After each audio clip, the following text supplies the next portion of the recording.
Hello, everyone. Welcome back to the Dr. Nasser Shake Show. We got some great stuff to show you folks today. Just dropped the latest Rasmussen reports poll showing that Donald Trump, now this is possibly an outlier from them, but we'll go over some of the numbers, up by 10.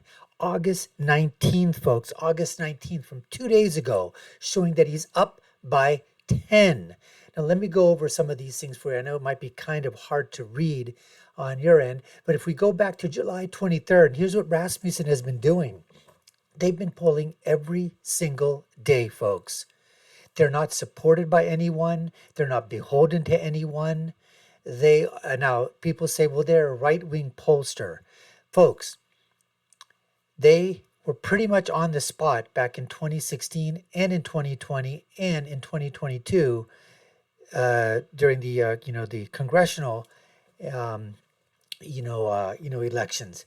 And the thing is, if they don't get it right, they're out of business because they don't have the kind of support and the government backing and the corporate backing as like the New York Times, Siena, Axios, and some of these, NBC, Fox, CBS, you know what I'm talking, ABC. They don't have that kind of money just to throw around. They have got to be right. So here we can see back on July 23rd, when they were even looking, prior to the silent coup and the old switcheroo with Biden and Harris, he was up by 16 on July 23rd, folks. 16. Then on July 24th, it went down to 6. Then the whole Harris thing happened, and there were two time periods, July 25th and July 28th, where actually he was down 3 and down 2, respectively. Then back from July 29th, he started to slowly creep up. August 1st, he went back up to 5. August 4th, went back down to 1. August 6th at 5. Another time, August 7th, he's up by 10.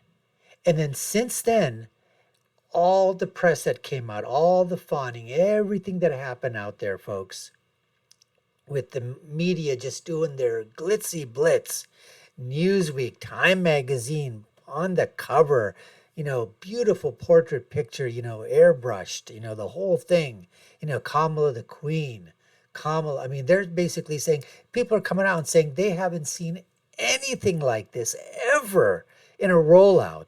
I mean, don't they forget the fawning and the genuflecting and the people were, passing out and fainting when Barack Obama was there? Was that transformative? I mean, the thrill up the pant leg, right? Chris Matthews. Then it sort of settled down from the 11th to the 18th. Some were probably around in the 3 to 4 range, Trump's up. And now the next poll drops, the 19th, he's up by 10. Let's take a look at some other stuff, folks. Let me take this all the way down here. Let's see. Okay. Bear with me. I wanted to get up to the top.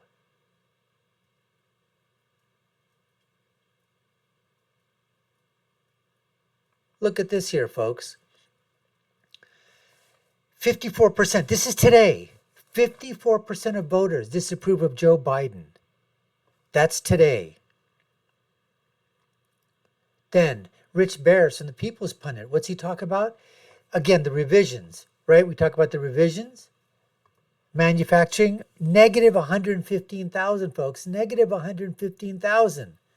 Back in 2018, we were adding manufacturing jobs at the highest pace since 1995. Oh, who was it back in 2019? Who was president in 2018? Huh. Could it have been Trump? Yeah, maybe. Not really sure, right, folks? Now look at this here. You talk about people, the establishment, the old guard, Republican Senate candidates, they're lagging Trump in all of the swing states by an average of 9 points.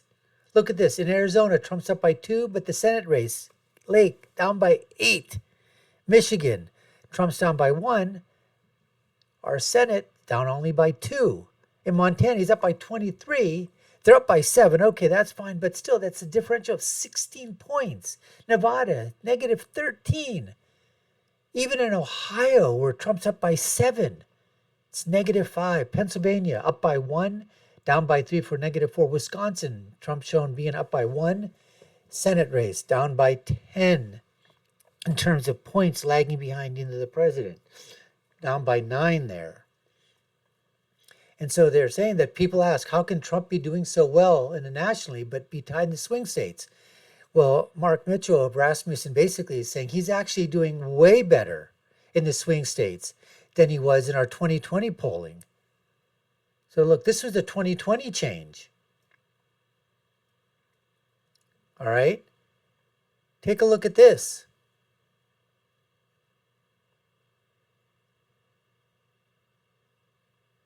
All you have to do is take a look at the numbers.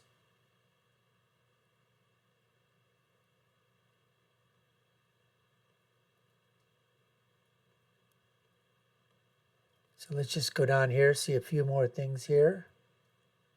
Congressional ballot, 5-point lead. Republicans in the congressional ballot. Narrow House majority still to retain. That was from, what's that from? Montana. Yeah, we know what's going to happen there. Now, here's another thing. There are very few state polls on the Real Clear Politics average right now. Very few state polls. What's getting almost all the attention is the New York Times, CNN. We know which way they lean. Left. And they admit their polls oversample Biden supporters, and they don't correct for it. That's why Rasmussen is saying that they're 5 points left. Now, Mark and at Rasmussen, they're basically sampling Democrats D+2. And I think he was thinking maybe going to a D+3 model, but I think most of it is D+2, and it's staying that way. And he talks about in 2020, their final margin of error, the margin of error for the generic congressional ballot was +5 GOP. The RCP final result was 2.8. 2.8. The margin of error was +2%. They were 2.2 off, folks. They were 2.2 off within outside the margin of error. But that's still pretty good compared to everybody else out there.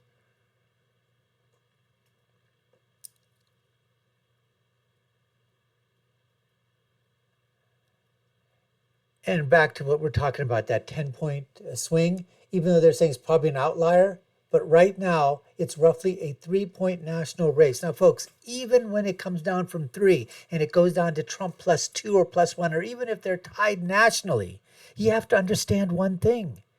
What was he like? What were his numbers in 2016? In 2016, his approval rating was 33%, folks, 33%. It went up to 44% in 2020. In some polls right now, he's touching 50% nationally approval. He's like 47, 48, 49. So even, and at the same time, in 2016, 2020, to Hillary Clinton, he was down somewhere, let's say, between 6 to 8 points. It was somewhere between 7 to 9, 7 to 10 points on days leading into the election with Biden in 2020. So for him, if he was down 7, let's say, in 2020, and he's up by 3, that's a 10-point swing to his side.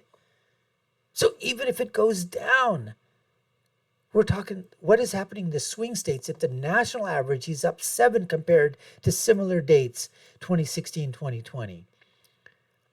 That's all to report for today, folks. We appreciate you taking the time to watch. You've been watching the Dr. Nasser Sheikh Show. If you haven't done so already, check out our videos, links above and below. Leave with my final thought, which is, when you're right, you're right. And when you're left, you're wrong. Until next time, folks, take care and stay safe.